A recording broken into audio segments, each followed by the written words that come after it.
There was a note under my dinner plate, folded twice, lined paper, torn edges. It was hidden beneath the lasagna she never usually made. That should have been my first clue. She hates lasagna. Says ricotta tastes like wet chalk. But there it was. On a Tuesday. With candles. And wine. Like some off-brand anniversary. She smiled too hard that night. Wore perfume I hadn't smelled in years. Her phone was face down. And the TV wasn't on for once. She poured my glass before hers. She even laughed when I told that tired joke about the broken faucet again. I should have known something was wrong. Halfway through dinner, I shifted my plate and felt the paper crinkle underneath. I paused. She noticed. Her fork froze midair. For a second, just a flash, her smile cracked. I reached under the plate and slowly unfolded the note. For words. Please don't ask tonight. No punctuation. No explanation.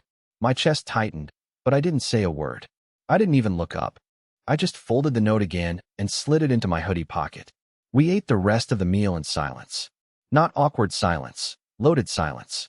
Like two people pretending to be strangers at a dinner theater, both waiting for the lights to go out. Later, I stood outside our bedroom door. She was already under the covers, curled away from me like I was radioactive. I walked in, holding the tea I always made her before bed. Chamomile, extra honey, just the way she liked it.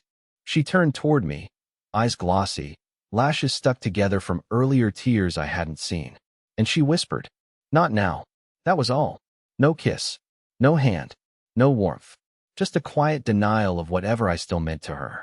So I set the tea on her nightstand. Didn't say a word. And walked out of the room. But here's the thing.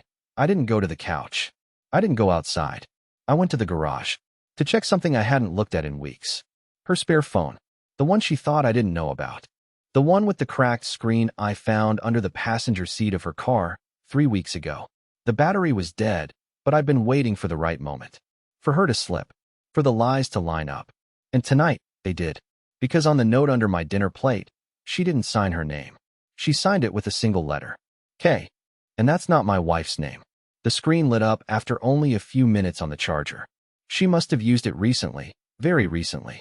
My hands were shaking as I typed in the passcode. It still worked. Same 4 digits she used for everything back when she trusted me. Back when she'd tell me the little things like which password she used for her Pinterest or what time she'd be home. Before the silences, the screen opened to a wallpaper of a sunflower field. That caught me off guard. Avery hates sunflowers. Says they look like they're always judging you. But here they were, stretching across the lock screen, bold and bright. It wasn't her picture. It wasn't her aesthetic. It wasn't her. I opened the messaging app. There were no names, only initials. At first glance, nothing seemed suspicious. Some were single messages. Some were just memes. But one thread, labeled K, had nearly 100 unread texts. From her. My stomach dropped. It started innocently enough. Did you sleep okay? That place you showed me is still on my mind. Don't forget to delete this. Then came the selfies. Some at work. Some in a car I didn't recognize. Some where she wore the same sweater she told me she'd donated to Goodwill last fall. There was one picture of her on a hotel balcony, holding a drink. Same necklace I bought her. Same expression she used to have when we traveled together. Except this time, I wasn't behind the camera. And then came the voice notes. I shouldn't have listened. I should have stopped. But curiosity doesn't care about self-respect. The first one was short, just her whispering, "I wish you were here instead of him." The second one was longer. Her voice was shaking, laughing. "He's in the kitchen right now. I feel like I'm living 2 lives. If he ever found out." That was when I stopped it. Not because I was done, but because I couldn't breathe. I sat in the garage, staring at the dim concrete floor, hearing the wind creak through the roof like it was mocking me. I wasn't angry. I wasn't even surprised. I was empty. That's what betrayal feels like, I guess. Not rage. Not fire. Just this cold, heavy stillness. Like someone pressed pause on your life and walked away. I stayed there until the tea I made her earlier went cold in my hand. And then I did something I hadn't done in years. I opened the Notes app on her spare phone. At the very top, there was a draft. Untitled. Half finished. Dated 3 days ago. It read, "I know what I'm doing is wrong. But I can't stop. I just want to feel something again." Then below it, one last line. Almost like a signature. "Not now, but soon." I didn't know if it was meant for him or for me. But either way, I knew something. This marriage wasn't just broken. It was staged. And I had been the audience. Still, I didn't confront her. Not yet. Because I had one more question left to answer, something I couldn't let go of. Who the hell was Kay? I didn't sleep that night. She came into the garage at some point, maybe around 2 a.m. Barefoot, in that worn-out sleep shirt she knows I love. The one with the faded band logo from when we were younger and still went to concerts together. She blinked like she was surprised to see me still awake, then said something soft and fake, like, "Hey, what are you doing out here?" I looked at her and actually tried to believe her for a second. Tried to pretend this was just one of those weird nights where married people drift a little but find their way back. But she didn't look like my wife anymore. She looked like someone wearing my wife. I couldn't sleep. I mumbled. She nodded, kissed my forehead, and told me to come inside when I was ready. Then she went to bed, just like that. And I sat there with her second phone in my lap, pretending I hadn't seen proof of everything I'd ever feared. I could have thrown it at her. Could have demanded answers. But I didn't. Not because I didn't want to, but because something about her behavior didn't fit anymore. Avery had always been a terrible liar. I mean, comically bad. I used to laugh when she'd try to sneak birthday gifts into the house or pretend she didn't eat the last cookie. But this version of her? She was smooth, polished, almost mechanical, too careful, which meant something had changed. And I was no longer dealing with someone trying to hide a fling. This was something bigger. The next morning, I watched her leave for work. She wore lipstick, again, and a fitted blazer I'd never seen before. She took the long way out of the driveway, the same route that passed the little park down the street. Her taillights faded behind the trees, and I waited exactly 4 minutes before walking back into the house. I didn't go for her dresser. I didn't check her laptop. I didn't even touch her handbag. Instead, I went to the attic. She never went up there. Said it gave her headaches. Said the dust messed with her sinuses. But I remembered something from a year ago, when I was cleaning out boxes and found an old shoebox labeled winter scarves. When I opened it back then, it was full of receipts, movie stubs, a few Polaroids. I'd laughed it off. Thought it was just her version of nostalgia. But now, that same box was locked. It had a clasp I hadn't noticed before. Silver. New. And the key? It wasn't in the attic. It wasn't in the bedroom. It wasn't in her purse. It was around her neck. On a tiny chain she'd started wearing 2 months ago. She told me it was for sentimental reasons. Something about her grandmother. Now I knew she was wearing a vault. I felt like a ghost in my own house. Everything looked the same. Our couch, our wedding photo on the bookshelf, the fridge magnets from our trips, but it all felt staged, like a set built for someone else's life. Someone who didn't know the lines had already been rewritten behind his back. And I still didn't know who Kay was. But by now I had a theory. And I hated it. Because if I was right, Kay wasn't someone new in her life. Kay was someone I already knew.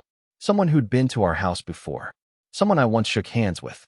4 weeks now, I've been doing what she never expected, watching in silence. I let her walk around the house like nothing was wrong, like I hadn't heard her whisper to someone else in a voice she never uses with me. I let her sleep next to me while I stared at the ceiling, counting how many times she turned away. I let her pour my coffee and kiss my cheek like we were still us. But the moment I saw that key around her neck, everything changed. I couldn't ask for it. That would tip her off. And once Avery smells suspicion, she locks up tighter than a safe. So I waited. Patiently. Quietly. Pathetically. I started noticing patterns.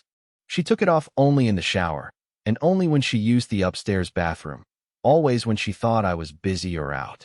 So one afternoon, when she left for book club, I counted to 50 after the door closed, then sprinted upstairs like a man possessed. The key was on the edge of the counter, beside her makeup bag.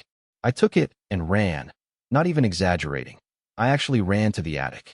My hands were sweating so badly, I nearly dropped the key trying to open the shoebox. When the clasp finally clicked open, it felt like unlocking the kind of truth that doesn't just hurt. It permanently rewrites your life. Inside, there were 3 things. First, a printed photo. Avery, at some beach resort, wearing the red swimsuit she told me she gave to charity. She wasn't alone. A man stood behind her, arms around her waist. His face was half hidden behind sunglasses, but I recognized the jawline. The smile. That disgusting, smug smile. Kay wasn't a stranger. He was my best man. Kent. My best friend since high school. The one who gave the toast at our wedding. The one who helped me move into this house. The one who cried when his marriage fell apart and came to me for support. Second, a cheap gold bracelet. Nothing fancy, but I knew it because I gave her one just like it 5 years ago when we had nothing. I saved for 3 months to afford it, and she always claimed she lost it. Turns out, she didn't. She just gave the original away. The one in this box. It had an engraving inside. K plus at even now. I had to sit down. My legs were shaking. My mouth was dry. I kept thinking back to all those nights. She said she was just catching up with old friends or going out to clear her head. I kept hearing her laugh at Kent's jokes when we'd have him over for BBQs, and how she always hugged him a little too long goodbye. I was the joke. I was the convenience. The background character in a story I didn't know they were writing behind my back. But it was the third item that shattered me completely. A letter, folded neatly, handwritten, ink slightly smudged like she'd cried while writing it. It started like this. If you're reading this, it means I've lost control again. It wasn't a love letter. It was a confession. And at the very bottom, right before her name, she had scribbled out something. I tilted the paper in the light and could barely make it out beneath the ink. It said, "He still doesn't know the baby was yours." I dropped the letter. My ears started ringing. My vision blurred. Because we don't have any children. Not anymore. It's strange how one sentence can break reality. He still doesn't know the baby was yours. That line didn't make sense at first. It circled in my head like a riddle I couldn't solve. Then it hit me all at once, like a car crash I didn't see coming, blunt, cruel, and silent. 3 years ago, Avery had a miscarriage. Or at least, that's what she told me. We weren't trying. It happened unexpectedly, and when she showed me the test, her hands were shaking. Mine were too, but not from fear, from hope. I had never seen myself as the dad type, but when I heard that heartbeat in the ultrasound room, I wanted to be better. I wanted to be enough. We had even picked a name. A gender-neutral one. Hayden. 2 months later, she came home early from work. Her face was blank. She told me it was over.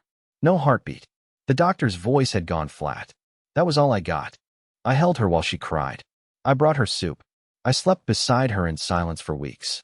I blamed myself for not being more excited, more supportive, more ready. But if what she wrote in that letter was true, if Kent was the father, I hadn't just lost a child. I had grieved over someone else's secret. And she let me. She watched me fall apart.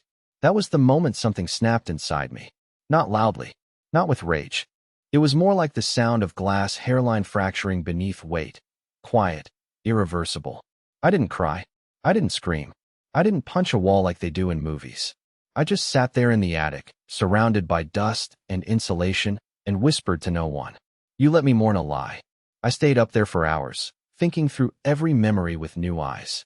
The way she never wanted to try again. The way she flinched when I once brought up adoption. How cold she'd gotten after the miscarriage. No, after the affair ended. Because it had ended. That much I was now sure of. I remembered how Kent suddenly moved across the country for work 2.5 years ago. No warning. No goodbye. Just a text. Got a job offer I couldn't refuse. Leaving next week. Avery barely reacted when I told her. She just said, "That's probably for the best." And I, like the world's biggest fool, thought she meant for Kent. Now I knew better. She meant for us. Because with him gone, the illusion could continue. She could pretend the baby was mine. That she was just grieving. That the distance between us was grief, not guilt. But guilt doesn't go away. It rots. Quietly. And she was rotting. I had all the proof I needed now. Texts, voice notes, photos, the confession. I could have ended it right there. Filed for divorce. Shamed her in front of her family. Burned it all to the ground. But I didn't. Because I wasn't done yet. There was still one more thing I needed to know. Why now? Why was Kay back? Why the late-night texts? The note under the plate? Why was she acting like she was teetering on the edge of something all over again? If the affair was over, had it just started again? And if so, was I about to lose everything for the second time? I didn't bring it up. Not the letter, not the phone, not the shoebox in the attic. I made her breakfast instead. Eggs, toast, orange juice. I even cut up her strawberries the way she likes. Halved, not sliced. She blinked at the plate like she didn't recognize it. Or me. You okay? She asked, one eyebrow raised. I smiled and said, yeah. I just thought we could start fresh. That was all it took to disarm her. She reached across the counter and touched my hand. It lingered for just a moment, longer than it had in months. I didn't pull away. I let her pretend. I pretended too. That night, I waited for her to fall asleep. Then I slipped out of bed, took her phone, and mirrored it to mine using a simple backup sync app. Nothing illegal. Nothing dramatic. She'd never know. It wasn't about spying anymore. It was about timing. I needed to know when she'd make her next move. When she thought I was still dumb enough to miss the signs. And I didn't have to wait long. The next day, while I was at work pretending to focus, a message pinged through the sync. "Hey, tonight. Same place. I need to see you." I stared at the screen so long my coffee went cold. The contact photo was blank, of course. No name. Just that single letter. She'd been careful, sure, but not careful enough. I replied, not as myself, as her. Me. As Avery, I'll be there. Then I deleted the message from her side before she'd ever see it. The location was attached. A bar about 40 minutes outside the city. One of those dim-lit, out-of-the-way places that makes people feel anonymous. I left work early, told Avery I was stuck in a late meeting, kissed her on the forehead when I got home, and said I'd probably crash on the office couch. She smiled, relieved. She thought I was gone for the night. But I wasn't going anywhere. I parked 2 blocks away from the bar, hoodie up, hat low, hands shaking. I didn't know what I was even hoping to see. Part of me was afraid no one would show up, that I'd invented this whole mess in my head. That somehow the photos, the messages, the letter, all of it had been twisted through my paranoia. But 20 minutes later, he arrived. Kent. He looked different. Older. Leaner. His hair was buzzed short now. He wore a black coat and stood near the entrance, checking his phone every 30 seconds. Waiting for her. Waiting for a woman who was at home with her husband, clueless that her entire secret life had just been exposed to the man she betrayed. I didn't go inside. I didn't talk to him. I took pictures. Every angle. Every glance at his phone. The drink he ordered. The flowers he brought. Flowers. The man brought flowers to a married woman. By the time I returned home, I was numb. Avery was asleep. Peaceful even. I looked at her for a long time, wondering how someone so soft in sleep could be so cold awake. But I didn't wake her. I just walked to my office, plugged in my phone, opened a folder, and started saving everything. Screenshots, photos, audio files, timestamps, chat logs. I named it for when she lies again. Because she would. And next time, I'd be ready. She noticed something was different. Not right away, but slowly, like a shift in the air you can't place. I started being pleasant, helpful, present. I cooked dinner 2 nights in a row. I asked how her day was. I massaged her shoulders without being asked. I even started complimenting her again, and she looked at me each time like I was speaking a language she'd forgotten. Avery had no idea that every question I asked was measured. Every smile was timed. I wasn't trying to fix us. I was studying her, watching how she squirmed when I looked at her too long, how she kept checking her phone in the bathroom, how she clutched that little key around her neck like it still protected something that hadn't already been found. The more normal I acted, the more unsettled she became. One night, I told her I was taking a weekend trip with a few coworkers. No details, no drama, just a casual mention over dinner. She barely looked up from her plate. "Oh," she said. "Okay, have fun." She didn't ask where. She didn't ask who. She didn't even offer a goodbye hug when I left that Friday morning. That was fine by me. I wasn't going anywhere near my coworkers. I went to a lawyer. Not to file for divorce, not yet. That would have been too easy, too final. I wanted to understand my options. Learn what hiding assets looked like. What documenting infidelity really meant in our state. What happens when one spouse has proof that could burn everything to the ground. The lawyer didn't say much. She just listened, nodded, then pushed a stack of folders toward me. "Start here," she said. "Don't say anything until you're ready to leave for good." That night, I booked a hotel room under a new name. Not to stay in, but to use as my address. I opened a new bank account, transferred a small sum, enough to start. By Sunday, I had a separate phone, a separate email, a copy of every important document, birth certificate, marriage license, mortgage, tax filings, all stored in a cloud she didn't know existed. She had built a world behind my back. Now I was building one behind hers. Back at home, she seemed lighter, like some part of her believed she'd gotten away with it again. Like the bar meeting never happened. Like her past was buried, her lies safe, her husband tamed. But I'd already decided. I wasn't going to confront her. I wasn't going to give her that power. The argument. The breakdown. The guilt. No. I was going to let her keep performing her little play until the curtain dropped on its own. That chance came sooner than expected. One evening, while she was out shopping, she forgot to disconnect her phone from the car's Bluetooth. When a message popped up, I saw it light up across the dash as I backed the car out of the driveway. K. Did he suspect anything last night? There was a moment, just one, where I almost crashed the car. But I didn't. I parked at the grocery store, bought a single bottle of wine, and drove home with the windows down. When she returned an hour later, smiling, carrying fake shopping bags with nothing inside them, I poured her a glass of that wine and toasted to a peaceful evening. She smiled back. Smiled like she was in control again. She had no idea the next morning would change everything. Because when she woke up, I'd be gone. And I wasn't taking much with me. Just the proof. The copies. The keys. And the knowledge that when she reached for me, I wouldn't be there to whisper, "Not now." When she woke up, the house was quiet. Not Sunday morning quiet. Not peaceful quiet. It was empty. My car wasn't in the driveway. My keys weren't on the hook. My toothbrush, my clothes, my laptop, gone. Just enough left behind to make a statement. Just enough absence to fill every room with panic. She called me 5 times in the first hour. I let them ring out. Then came the texts. "Where are you? Is everything okay? Please call me." Then, finally, "Come home and we can talk." I didn't reply. I wasn't trying to be cruel. I just didn't owe her an explanation anymore. She had months, years, maybe, to talk. Now it was my turn to be silent. I sat in the little Airbnb I'd rented 3 towns over. No one knew I was there. The windows were open. There was a breeze coming in. I could hear birds instead of her voice. I could feel space. Real space. The kind that didn't feel like walking on eggshells. The first thing I did was change my phone number. The second was send the file folder, everything I'd collected, to her personal email with a subject line that simply read, "You'll need this when you explain things to your lawyer." I never checked to see if she replied. I was done watching her lie.